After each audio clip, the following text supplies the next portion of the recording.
10th class के लिए बहुत ही इंपॉर्टेंट एक टॉपिक, और वो है फैक्टर ट्री, गुणनखंड वृक्ष, 10वीं वर्ग में है।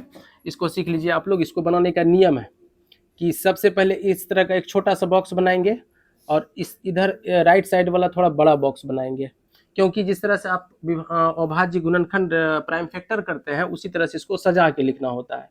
तो आप देख रहे हैं कि यहाँ पर अंत में सम संख्या या जीरो रहे तो 2 से कटता है, तो जीरो है तो 2 से कटेगा, तो 2 से यहाँ भाग देंगे। 2 से भाग देने का मतलब सिर्फ आधा कर देना है, तो आधा कर दिए, 2 छक्के 12, 3 आ जाएगा, फिर डबल जीरो।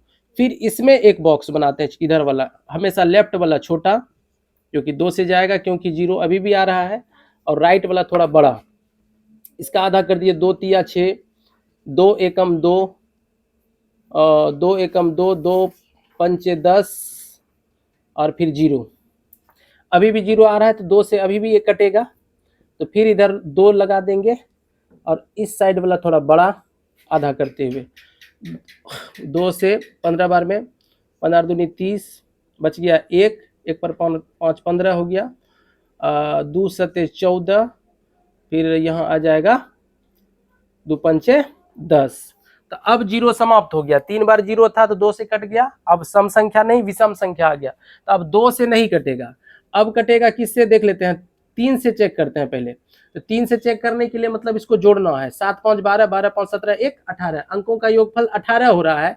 तो 18 अगर 3 से कट रहा है तो ये 3 से ये संख्या भी कट ही जाएगा। तो 3 से यहाँ पर आप भाग दे सकते हैं। आप 3 से भाग दिए, 3 पचे 15, फिर 3 दूनी 6, और बच गया 7 में 6 घटा 1 पर 5 15, 3 पचे 15, 525। अभी फिर से एक बार अंकों को जोड़ लीजिए, 5 5 10 2 12, फिर से अंकों का योगफल ऐसा आ रहा है 12, जो कि 3 से कट रहा है, तो अभी भी यह संख्या 3 से पूरा पूरा कटेगा। ठीक है, तो 3 3 एकम 3, 3 सते 21, अब फिर आ जाएगा 1, यहाँ बचेगा 22 में 21 घटा 1 पर 5 15, 3 पचे 15, 175। नीचे जगह नहीं है, हम इसको साइड में लिखते हैं। 175 अंतिम संख्या है, 175। तो अब 175 के अंकों को जोड़िए, तो 7 5 12 1 13, तो 13 जो है 3 के पहाड़े में नहीं आ रहा है, तो अब जो है यह संख्या 3 से विभाजित नहीं होगा। तो अंतिम इकाई के स्थान पर चूंकि 5 है तो इसमें 5 से कट जाएगा, तो 5 से कटेगा तो 5 तिया 15, 5 तिया 15, 17 में 15 घट गया 2, 2 पर 5 25, बचे 25। फिर यहाँ पर क्या करेंगे, यहाँ इधर देंगे 5 से भाग, और इधर देंगे, यहाँ पर हो जाएगा 5 सते 35। इस तरह से जब इसको बना लीजिएगा तो इसको बोलते हैं गुणनखंड वृक्ष, और अंग्रेजी में इसी चीज को कहा जाता है फैक्टर ट्री। ठीक है, और विद्यार्थी लोग ये ध्यान रखेंगे कि इसको हमें इस तरह से सजा के लिखना है, बढ़ते क्रम में लिखना है। ये नहीं कि पहले 7 से भाग दे दिए, फिर जब मन हुआ 3 से भाग दे दिए, फिर जब मन हुआ 5 से भाग दे दिए, और जैसे तैसे करके लिख दिया, ऐसा नहीं।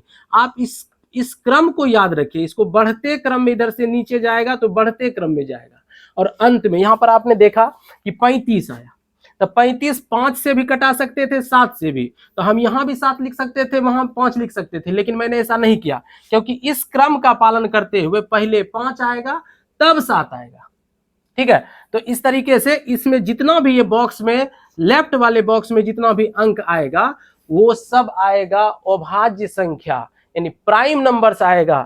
कभी भी इसमें भाज्य संख्या नहीं आएगा। ऐसा नहीं कि यहाँ पर 9 आया तो 9 को हम छोड़ दिए, तो 9 जो है वह भाज्य संख्या है, वह अभाज्य संख्या नहीं है। तो गुणनखंड वृक्ष में आपको यही ध्यान रखना है कि लेफ्ट साइड वाले जितने भी बॉक्स हैं ये बढ़ते क्रम में जाए, और इसका प्रत्येक सदस्य जो हो एक अभाज्य संख्या हो, तब जाकर के आप बना पाएंगे गुणनखंड वृक्ष।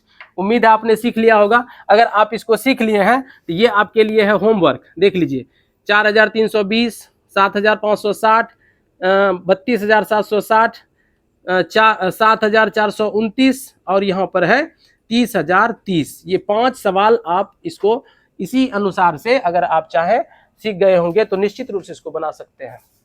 फैक्टर ट्री जो कि 10th क्लास में बहुत ही इंपॉर्टेंट है, वीवीआई क्वेश्चन है, आता है ये वाला और यूक्लिड विभाजन एल्गोरिथम वाला। तो किसी दिन मौका मिलेगा मैं आपको यूक्लिड विभाजन एल्गोरिथम से भी सवाल बनाने के लिए सिखा दूंगा।